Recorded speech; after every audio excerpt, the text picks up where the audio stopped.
Mesdames et messieurs, bonjour ou bonsoir, tout dépend de l'heure à laquelle vous écoutez cette vidéo chez vous.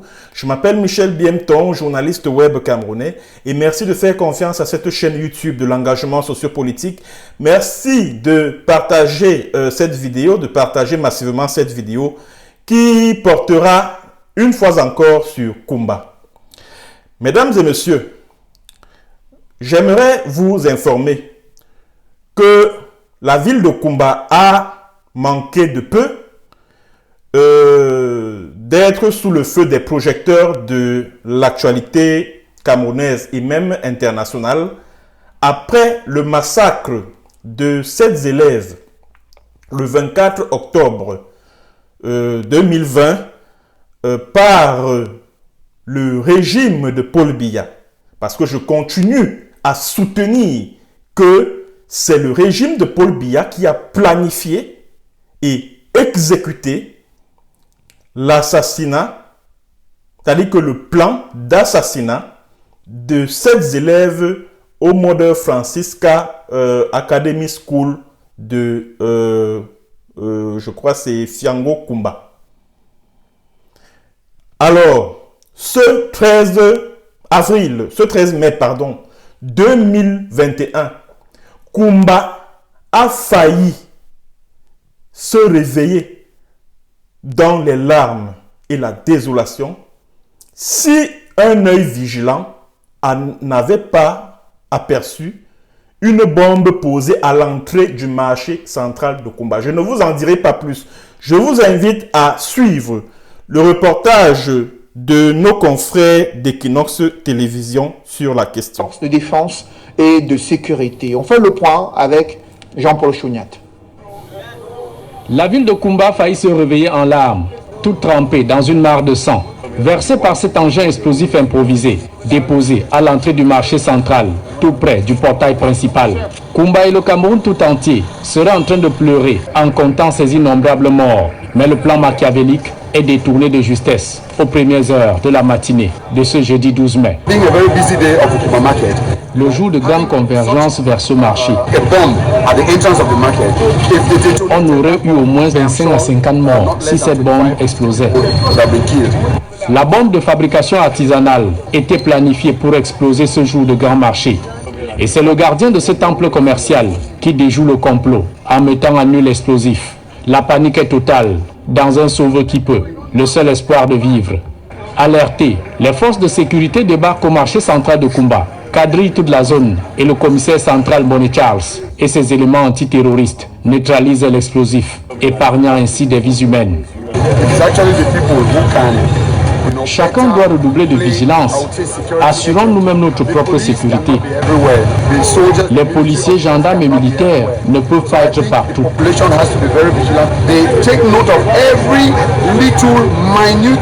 À la moindre attitude suspecte, informer les autorités compétentes.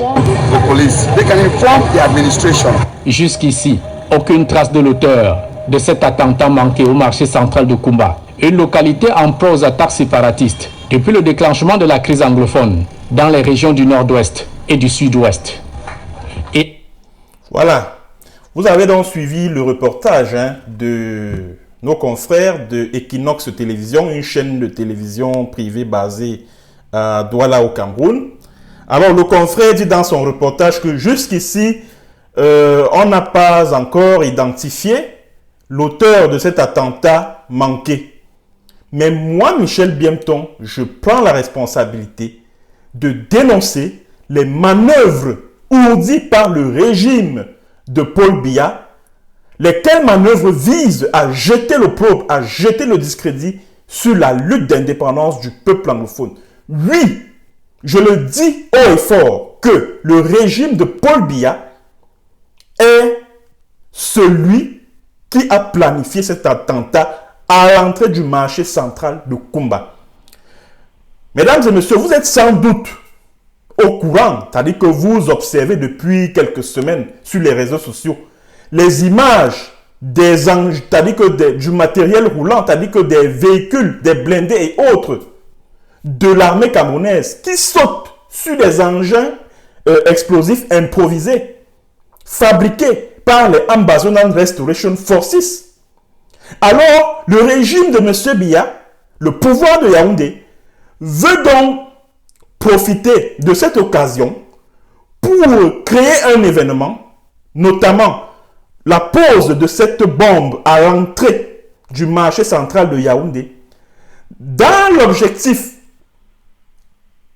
que cette bombe puisse tuer le maximum de civils possible, parce qu'il s'agit de leur plan. Et j'ai toujours eu à dénoncer ce plan-là. C'est-à-dire que si cette bombe avait explosé à l'entrée, c'est-à-dire que au niveau de ce marché central de Kumbala, l'explosion allait sans doute faire des victimes. Et leur machine à propagande allait se mettre en branle. La machine à propagande du régime des Biya allait se mettre en branle pour dire non, non, non, non, voilà une bombe posée par les séparatistes armés et blablabla vient d'exploser au marché central de Kumba. Et c'est comme ça que la communauté internationale allait s'émouvoir et condamner les séparatistes. C'est le plan qui était prévu. C'est le plan qui était prévu. C'était ça le plan. Parce que c'est comme ça qu'il fonctionne depuis le déclenchement de cette crise. Et comme vous le savez, j'ai eu maintes fois à exposer ce plan-là. C'est-à-dire qu'ils vont à un endroit, ils posent une bombe, la bombe explose, après, ils vont sur les réseaux sociaux parce qu'ils ont leurs activistes là, les My Country People, Nkonda-Titus, le voyou qui vit en Angleterre là. Ils ont un autre là, Rolly Klein Longdell, qui m'a accusé récemment sur sa page de signaler celle-ci. Comme si je manquais quoi faire. Comme si les bêtises qu'il publie sur sa page là me font de l'effet. Ils ont leurs activistes là, les Banku Emile, le colonel Banku Emile a sa batterie de cyberactivistes là. Ces derniers allaient prendre le relais. Oh, vraiment, un attentat à la bombe. Une bombe vient d'exploser au marché central de Kumba. Il y a eu 40 civils, les séparatistes qui ont posé la bombe, etc., etc. C'est ce qui aurait dû se passer si cette bombe avait explosé. Mais comme le bon Dieu, comme les ambazonnais eux-mêmes disent, the God ordained struggle, donc c'est le bon Dieu qui est en train de bénir leur lutte, leur révolution armée. Dieu n'a pas voulu que cette bombe explose là. Dieu n'a pas voulu. Et je le dis et je le maintiens, c'est le pouvoir de Yaoundé qui a organisé cela. Parce que si cette bombe explosait, allez, ils allaient annoncer sur les réseaux sociaux via leurs activistes que non, ce sont les séparatistes qui ont tué ces civils, là, une quarantaine, une cinquantaine de civils à l'aide d'une bombe posée à l'entrée du marché central de Kumba. Voilà le plan qui était prévu. Mais moi, je vais dire à tous les agents du régime de Yaoundé là, je vais leur dire en face que n'avez-vous pas remarqué que votre machine à propagande ne marche plus? N'avez-vous pas remarqué que votre propagande sur les réseaux sociaux n'emballe plus l'opinion internationale? N'avez-vous pas remarqué ça? Vous avez fait assassiner de jeunes élèves dans cette même ville de Kumba le 24 octobre 2020. Dans l'espoir que la communauté internationale se mette vent debout pour condamner les séparatistes armés. Mais vous-même, vous avez vu comment cette communauté internationale a réagi. Les États-Unis, l'Union européenne, je ne sais pas, ont parlé d'hommes armés qui auraient fait irruption dans une école et tué 7 élèves. Ils n'ont jamais parlé de séparatistes dans leurs communiqués respectifs. Jamais. Et même Human Rights Watch, qui a commencé à dire de manière hâtive que non, ce sont les séparatistes, ils se sont ravisés par la suite. Parce que le 2 novembre 2020, ils ont fait un rapport qu'ils ont posté sur leur site internet. Et dans ce rapport, ils parlaient d'hommes armés et ils invitaient le gouvernement, le pouvoir de Yaoundé, le gouvernement camerounais à mettre en place une commission d'enquête indépendante en vue de faire la lumière sur ce massacre-là. Jusqu'à aujourd'hui, nous sommes le 14 mai 2021. On n'a toujours pas de nouvelles de cette commission d'enquête indépendante. Donc, c'est-à-dire que vous continuez, comme vous êtes bête et idiot là, donc vous pensez que même si la bombe là explosait, même si cette bombe explosait et tuait certains habitants de Kumba qui se trouvaient dans ce marché, vous pensez que la communauté internationale n'allait pas se rendre compte qu'en fait c'est vous qui avez posé la bombe là pour que ça tue le maximum de personnes possible et que par la suite votre machine à propagande attribue ce massacre là, ce drame aux séparatistes? Vous pensez que les États-Unis, la France, l'Angleterre, bref, vous pensez que tous ces pays occidentaux-là ne sont pas au courant de toutes vos manigances? Vous pensez que ces pays occidentaux ne sont pas au courant de toutes vos manigances? Vous pensez sincèrement? Et en plus, c'est tellement stupide. Je dis, hein, vous pensez que ces Ambazonan Restoration Forces-là sont bêtes? Quel intérêt est-ce qu'ils ont, ces Ambazonan Restoration Forces-là, à aller poser une bombe en plein marché, sachant que ça va tuer? C'est-à-dire que qu'est-ce qu'ils gagnent à s'attaquer à leur propre population? Qui les soutient, qui les supporte? Quel intérêt ont-ils? Quel intérêt ont-ils à vouloir se mettre la communauté internationale à dos, alors que c'est cette même communauté internationale qui doit les rétablir dans leur indépendance, dans leur État? Je parle bien de rétablir dans leur indépendance parce que j'entends souvent certains Camerounais dire non, ils n'auront jamais l'indépendance, là, on ne va jamais leur accorder. Non, ils ont déjà l'indépendance depuis le 1er octobre 1961. Et il ne reste plus qu'à la communauté internationale de faire tout ce qu'il y a de nécessaire pour que cette indépendance prenne corps. C'est tout ce qu'il reste à faire. Sinon, leur indépendance est déjà là. Et la date de leur indépendance est connue, c'est le 1er octobre 1961. Alors, vous pensez que ces Restoration Forces sont si bêtes, sont tellement bêtes qu'ils se mettraient la communauté internationale à dos, alors qu'ils recherchent le soutien de cette même communauté internationale dans leur quête de rétablissement de leur État? C'est-à-dire que vous agissez, vous, ces agents du régime-là, vous qui êtes à la présidence, là, hein, dans les services de renseignement et la CEMIL, la DGRE et au ministère de la Défense, je ne sais pas, parfois je me demande ce que vous avez là à la place du cerveau. Vous ne réfléchissez même pas. Vous ne réfléchissez même pas. Vous ne réfléchissez pas comme des êtres normaux. Vous avez tué Florence Ayafor en 2019. Le 29 septembre. Vous avez cru que non, la communauté internationale allait avaler votre version, à savoir que ce sont les séparatistes qui ont tué Florence Ayafor. Qu'est-ce qui s'est passé quelques jours plus tard? Les États-Unis, l'ambassade des États-Unis au Cameroun a exigé dans un communiqué, le communiqué du 10 octobre 2019, qu'une enquête soit ouverte et que les coupables soient rattrapés et jugés au cours d'un procès juste et équitable. Et ce communiqué s'adressait à vous, qui faites partie du gouvernement du pouvoir de Yaoundé.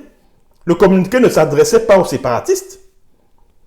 Et maintenant, pour contourner la vigilance de la communauté internationale, vous avez Mbankwi Émile a fait assassiner, c'est-à-dire que le patron de la division de la sécurité militaire, le voyou là, il a fait assassiner ceux qui ont exécuté, les 3 jeunes gens qui ont exécuté Florence Ayafor, qui lui ont tranché la gorge et tout ça. C'est-à-dire que Mbankwi les a fait exécuter à l'antenne sémile du littoral, à Douala, le 29 avril 2020. Et maintenant, pour voiler la face au gouvernement américain. Ils ont attrapé deux bons hommes, deux jeunes innocents, des commerçants au quartier Bonaberi à Douala. Ils les ont présentés aux caméras de télévision comme étant les assassins de Florence Ayafo. Alors que ils n'ont absolument rien à voir avec cet assassinat. Et aujourd'hui, ces enfants croupissent à la prison centrale de Yaoundé. Des innocents qui ne connaissent même pas Florence Ayafo, qui n'ont jamais mis pied à Pigning. Et c'est le même Banqui Émile qui a fait arrêter ces enfants-là. Et il les a fait jeter en prison. D'abord au CED, dans une cellule au CED, puis en prison. Alors qu'ils n'ont rien fait. Alors qu'ils n'ont rien fait. Vous voyez donc que tout ce que vous passez votre temps, tout ce que vous passez votre temps à manigancer, à machiner là, hein, dans vos cabinets secrets là, vous pensez sincèrement que ça marche encore? Et vous voulez toujours sacrifier les vies des pauvres innocents pour vos agendas politiques. Vous voulez toujours sacrifier les vies des gens. Juste parce que vous voulez plaire au gouvernement américain. Vous voulez susciter la sympathie du gouvernement de Joe Biden. Parce que vous savez que la communauté internationale est en train de vous vomir. Et pour susciter la sympathie de celle-ci, vous passez par des méthodes immondes, telles que cet incident qui a failli, c'est-à-dire que cet incident, la pose de cette bombe à l'entrée du marché central de Kumba. Je vous assure, si cette bombe avait assassiné des habitants, c'est-à-dire que les personnes qui se trouvaient au marché, c'était hier jeudi, le 13, moi j'allais, c'est-à-dire que moi ça n'allait même pas, je n'allais même pas chercher midi à 14h, j'allais conclure que non, ça c'est le travail des agents du régime voyou de Yaoundé, ça c'est leur travail. Parce que les Restoration Forces n'ont pas possible leur propre population. Ils ne peuvent pas prendre une bombe et aller déposer ça à un endroit aussi populaire que le marché central de Kumba. Jamais ils ne le feraient. Jamais. Sinon, ça va jouer contre eux-mêmes. Et ils le savent. Ils ne sont pas bêtes. Ils ne sont pas bêtes comme vous. Ces voyous qui est au pouvoir à Yaoundé là. Voilà donc l'information que j'ai voulu passer à travers cette courte vidéo. Merci d'avoir écouté, merci de partager l'information au maximum et à bientôt pour une autre séance et sur un autre thème. Bonjour ou bonsoir.